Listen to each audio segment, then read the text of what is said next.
Hello students, आज हम लोग चर्चा करेंगे फ्रेंच समाजशास्त्री अगस्त कॉम्ट के 3 स्तरों के नियम के बारे में, लॉ ऑफ द 3 स्टेजेस के बारे में।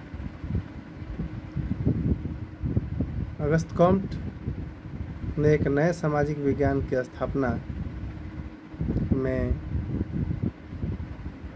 3 स्तरों के नियम को प्रतिपादित किया और इस सिद्धांत को उन्होंने बहुत कम ही आयु में प्रतिपादित कर दिया था। मात्र 24 साल की अवस्था में 1822 ईस्वी में उन्होंने इस नियम को प्रतिपादित कर दिया था। इस नियम के द्वारा उन्होंने यह दर्शाने का प्रयास किया था कि मनुष्य की बुद्धि या मानव बुद्धि या उसका चिंतन किस प्रकार से विकास करता है और जिस प्रकार से मानव बुद्धि या चिंतन विकास करता है उसी प्रकार से समाज का विकास भी होता है। अर्थात अगर हम यह ज्ञात कर लें कि इतिहास के किसी कालखंड में या इतिहास में मानव का चिंतन या मानव की बुद्धि का स्तर किस प्रकार का था, तो हम यह आसानी से ज्ञात कर सकते हैं कि मानव समाज के विकास का जो मूल सिद्धांत है वो क्या रहा है। और इसके साथ ही साथ इस सिद्धांत को समझने के साथ ही साथ हम यह भी जान सकते हैं, पता लगा सकते हैं कि मानव समाज का भविष्य का जो स्वरूप होगा या भावी उसका जो रूप होगा, भावी चिंतन जो होगा उसका, वह किस प्रकार का होगा। इस प्रकार अपने इस सिद्धांत के माध्यम से उन्होंने यह जानने का प्रयास किया या बताने का प्रयास किया कि मनुष्य का चिंतन किस प्रकार से आगे बढ़ता है और समाज का विकास या समाज में प्रगति किस प्रकार से संभव हो पाती है उसी चिंतन के अनुरूप। अगस्त कॉम्ट का इस संदर्भ में कहना था कि उनका ये कहना था कि मनुष्य का जो चिंतन है, मानव बुद्धि जो है, वह 3 स्तरों से होकर अब तक गुजरी है और इसीलिए उन्होंने अपने सिद्धांत को 3 स्तरों के सिद्धांत को 3 स्तरों के सिद्धांत या 3 स्तरों के नियम, लॉ ऑफ द 3 स्टेजेस के नाम से जाना जाता है। चिंतन की 3 अवस्थाएं जो हैं उसका उल्लेख करते हुए कॉम्ट ने लिखा है कि हमारी प्रत्येक प्रमुख विचारधारा, हमारे ज्ञान की प्रत्येक शाखा एक के बाद एक 3 विभिन्न सैद्धांतिक अवस्थाओं से होकर गुजरती है और ये अवस्थाएं निम्नलिखित हैं। ये 3 जो अवस्थाएं हैं उसके बारे में हम लोग बारी बारी से चर्चा करेंगे। पहली अवस्था जो है अगस्त कॉम्ट के अनुसार लॉ ऑफ द 3 स्टेजेस की पहली अवस्था है धर्मशास्त्रीय या काल्पनिक अवस्था, थियोलॉजिकल स्टेज। यह अवस्था जो है यह मानव चिंतन की पहली अवस्था अगस्त कॉम्ट के अनुसार। इस अवस्था में मनुष्य की बुद्धि जो है वह जो भी घटनाएं, सामाजिक घटना हो या प्राकृतिक घटना हो, पूरे संसार में जो भी घटनाएं घटती हैं उसके पीछे जो छिपे हुए कारण हैं, उन कारणों को उस संसार से या भौतिक जगत से जोड़कर मनुष्य इस चिंतन की अवस्था में नहीं देखता है। जब मनुष्य का चिंतन इस अवस्था में होता है, मानव बुद्धि इस अवस्था में होती है चिंतन की, तो इन सभी घटनाओं के पीछे जो कारण छिपे होते हैं वह मानता है कि ये सभी घटनाएं किसी न किसी अलौकिक शक्ति दूसरे संसार की जो कोई शक्ति है उससे संचालित हो रही है घटनाएं, उससे नियंत्रित हो रही हैं घटनाएं, उससे निर्देशित हो रही हैं ये घटनाएं। अर्थात इन घटनाओं के पीछे छुपे हुए कारणों का संबंध मनुष्य ने पारलौकिक अलौकिक शक्तियों से जोड़ा अर्थात और या पारलौकिक जगत से जोड़ा। इस संसार से इन घटनाओं के कारणों का लेना देना नहीं माना। जैसे आदिम समाज और बच्चे, जैसे कि हम समझते हैं कि कोई भी घटना जब होती है, जैसे कि दिन हो, रात हो, बारिश होने लगती है, बिजली चमकती है, बादल गरजते हैं, तो उसका उत्तर बच्चे नहीं समझ पाते हैं कि क्यों हो रहा है। उनको लगता है कि चूँकि हमारे नियंत्रण में नहीं है बारिश या फिर कोई भी प्राकृतिक घटना या घटना, तो मनुष्य को उस समय आदिम समाज में लगता था क्या कि ये सारी घटनाएं किसी बाहरी शक्ति या दूसरी दुनिया से के कारण ये हो रही है, दूसरी दुनिया की शक्ति से संचालित हो रही है।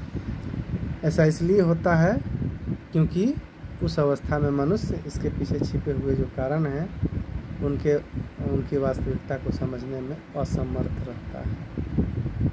उदाहरण के लिए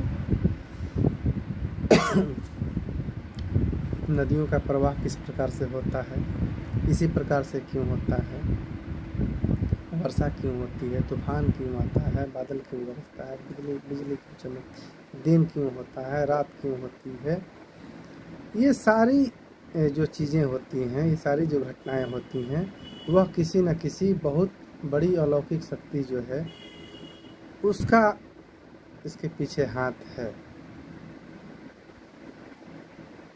इस अवस्था में मानव बुद्धि का, विवेक का, मस्तिष्क का कोई स्थान नहीं होता है। कॉम्ट ने इस अवस्था को भी 3 भागों में बांटा है। पहला भाग जो है वो प्रेतवाद या वस्तु पूजा फेटिसिज्म को उन्होंने रखा है पहले सब स्टेज में। इस अवस्था में क्या होता है, इस अवस्था में मनुष्य जो है वो प्रत्येक वस्तु में जीवन की कल्पना कर लेता है। अब चाहे वो कुर्सी हो, टेबल हो, कोई कॉपी हो, कलम हो, किताब हो, कुछ भी हो, जो भी जितनी भी वस्तुएं हैं सब में उसको लगता है कि जीव है। और पेड़ पौधे हो, नदी हो, तालाब हो, समुद्र हो, इन सभी में वह सोचता है कि जीव है। और प्रत्येक घटना जो है इन सभी जीव, चूँकि इन सब में जीव है और इन्हीं में जो शक्तियाँ छिपी हुई हैं इन वस्तुओं में, इन्हीं शक्तियों के कारण ये सब घटनाएं जो है वो होती हैं, ऐसा विश्वास वहाँ पर होता है। तो इसलिए वह क्या करता है, इन सारी वस्तुओं की पूजा करना शुरू कर देता है। इसलिए वस्तु पूजा प्रारंभ कर देता है व्यक्ति। इसलिए कॉम्ट ने इसे प्रेतवाद या वस्तु पूजा फेटिसिज्म की स्टेज के रूप में रखा, सब स्टेज, सॉरी। दूसरा जो सब स्टेज उन्होंने कहा, बहुदेववाद, पॉलीथिज्म। इस अवस्था में क्या होता है, इस अवस्था में मानव का जो चिंतन है, वो बुद्धि है, उसका मस्तिष्क जो है वो पहले वाली अवस्था से थोड़ा सा संगठित अधिक हो जाता है। और इसका परिणाम क्या होता है कि वह असंख्य जो ये शक्तियाँ होती हैं अलौकिक और धार्मिक जो प्रतीक होती हैं, उससे वह काफ़ी चिढ़ने लगता है, परेशान हो जाता है और थोड़ा सा उससे अलग सोचने लगता है। इस प्रकार धीरे धीरे यह उसके अंदर ये धारणा जोर पकड़ने लगती है कि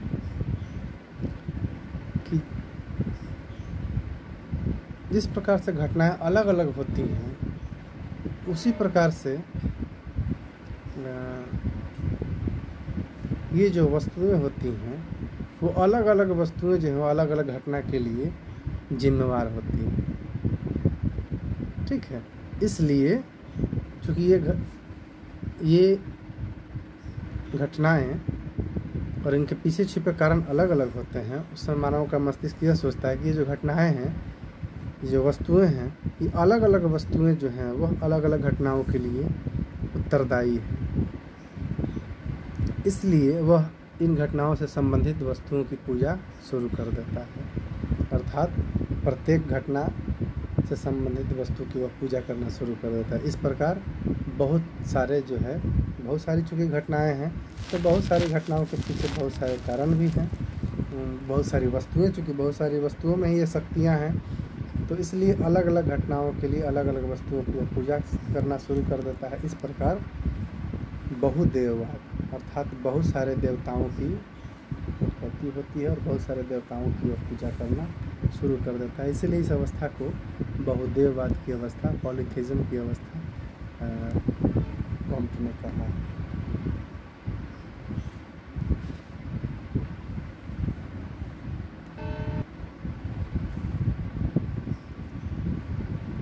तीसरा जो सब स्टेज है इसमें एकेश्वरवाद, मोनोथीज्म।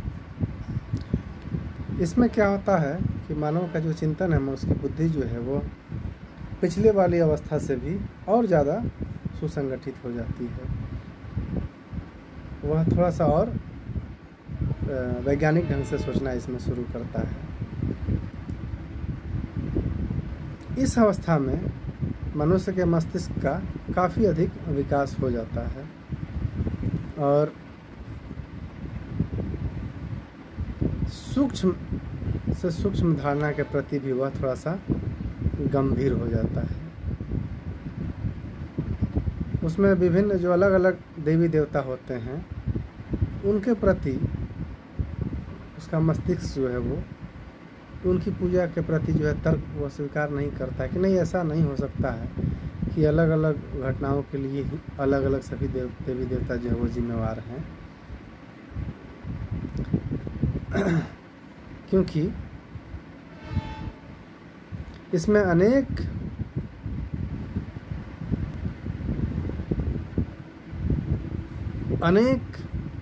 जो वस्तुएं हैं और देवी देवता जो हैं उनके पूजा पाठ जो है उससे वह परेशान हो जाता है। उसका मस्तिष्क जो है वो अब थोड़ा सा तार्किक ढंग से चूँकि सोचने लगता है, इसलिए वह यह नहीं स्वीकार कर पाता है, क्योंकि इससे उसके मस्तिष्क में उलझन पैदा होती है, भ्रम पैदा होता है, इससे वह बाहर निकलना चाहता है और इसलिए वह अब इन सभी घटनाओं के पीछे जो है वह किसी एक ही शक्ति को, जो शक्ति सर्वशक्तिमान है, सार्वभौमिक है, उसी शक्ति में विश्वास करने लगता है।